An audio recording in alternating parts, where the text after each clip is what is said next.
స్థానిక సంస్థల ఎన్నికల రిజర్వేషన్లపైన హైకోర్టు స్టే ఇచ్చిన తర్వాత ప్రభుత్వం ఏం చేయబోతుంది? ఎందుకంటే హైకోర్టులో ప్రభుత్వానికి ఇప్పుడు ఎదురు దెబ్బ తగిలిందని చెప్పాలి. దీనిపైన ప్రభుత్వం తీసుకోవడానికి 3 స్టెప్స్ కనిపిస్తున్నాయి.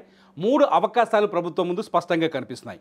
ఒకటి, ఏదైతే హైకోర్టు ఇప్పుడు మధ్యంతర ఉత్తర్వులు ఇచ్చిందో ఈ మధ్యంతర ఉత్తర్వులపైన హైకోర్టు సుప్రీంకోర్టుకు వెళ్ళి మళ్ళీ 42% రిజర్వేషన్లు ఏదైతే బీసీలకు GOMS 9 ప్రకారం 42% తెలంగాణలో రిజర్వేషన్లు కల్పించారో ఆ రిజర్వేషన్ల అమలు కోసం సుప్రీంకోర్టుకు వెళ్ళి సుప్రీంకోర్టులో పిటిషన్ వేసి హైకోర్టు తీర్పుని సవాల్ చేయడం ఆప్షన్ 1గా కనిపిస్తుంది. సుప్రీంకోర్టు తీర్పు వచ్చిన తర్వాతే అప్పుడు స్థానిక సంస్థల ఎన్నికలు కావచ్చు, లేకపోతే బీసీలకి 42% రిజర్వేషన్ల ప్రక్రియ కావచ్చు అమల్లోకి వస్తుంది. అప్పుడే స్థానిక సంస్థల ఎన్నికలకు వెళ్ళే అవకాశం ఉంటుంది. ఆప్షన్ 2 ఏంటంటే ఇప్పుడు హైకోర్టు ఒక ఆప్షన్ ఇచ్చింది. 4 వారాల్లోపు ప్రభుత్వం కోర్టులో ఏదైతే కౌంటర్ దాఖలు చేయాలని చెప్పిందో 4 వారాల్లోపు కోర్టులో ప్రభుత్వం కౌంటర్ దాఖలు చేయాలి. అంటే ఇదే అంశం పైన పిటిషనర్లతో ప్రభుత్వం ఫైట్ చేయాలి, పోరాటం చేయాలి. రెండోది వచ్చేసి ఇంకొక 2 వారాల పాటు ప్రభుత్వం దాఖలు చేసిన కౌంటర్ పైన పిటిషనర్లు కౌంటర్ దాఖలు చేసేందుకు అవకాశం ఇచ్చారు. కాబట్టి 6 వారాల వరకు ఎలాంటి ఎలక్షన్ జరగదనేది స్పష్టంగా తెలిసిపోతుంది. కాబట్టి అయితే స్థానిక సంస్థల ఎలక్షన్స్ ఈ 6 వారాల పాటు ఎలక్షన్స్కు వెళ్లకుండా ప్రభుత్వం హైకోర్టులోనే పోరాటం చేయడం.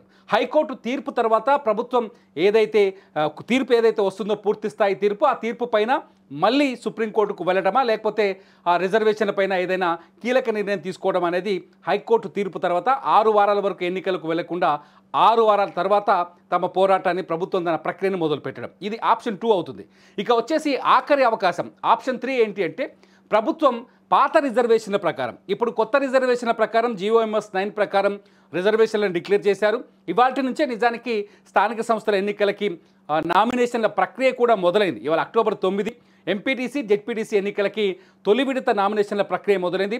అక్టోబర్ 13న రెండో విడత నామినేషన్ల ప్రక్రియ మొదలు అవ్వాల్సి ఉంది. తొలి విడత ప్రకారం ఇవాళ అక్టోబర్ 23న తొలి విడత పోలింగ్ జరగాల్సి ఉంది. అక్టోబర్ 27న మలి విడత పోలింగ్ జరగాల్సి ఉంది. ఈ నేపథ్యంలో ప్రభుత్వం ఇవాళ వచ్చిన నోటిఫికేషన్ కూడా రద్దయినట్టయింది. కాబట్టి మొత్తం ఎన్నికల కమిషన్ ప్రభుత్వం కూర్చొని పాత రిజర్వేషన్ల పద్ధతి ప్రకారమే ఎన్నికలు నిర్వహించాలని ఆలోచించడం. మరి రేవంత్ రెడ్డి ప్రభుత్వం ఏ ఆప్షన్ ఎంచుకుంటుందనేది ఇప్పుడు ఆసక్తికరంగా మారింది. ఒకటి, మధ్యంతర ఉత్తర్వులపైన సుప్రీంకోర్టుకు వెళ్తుందా?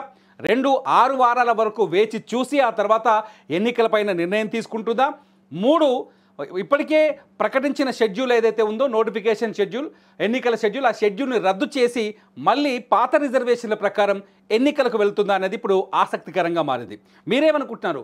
రేవంత్ రెడ్డి ప్రభుత్వం రిజర్వేషన్లపైన పూర్తిస్థాయి పోరాటం చేస్తుందని అనుకుంటున్నారా? లేదంటే సుప్రీంకోర్టుకు వెళ్ళి ఫైట్ చేస్తుందని అనుకుంటున్నారా? లేకపోతే పాత చట్టం ప్రకారం పాత రిజర్వేషన్ల ప్రకారమే మళ్ళీ స్థానిక సంస్థల ఎన్నికలకు వెళ్తుందని మీరు భావిస్తున్నారా? మీరేమనుకుంటున్నారు అన్నది ఈ వీడియో కింద కామెంట్ చేయండి. లైవ్ అప్డేట్స్ కోసం, న్యూస్ అప్డేట్స్ కోసం చూస్తూనే ఉండండి సుమన్ టీవీ.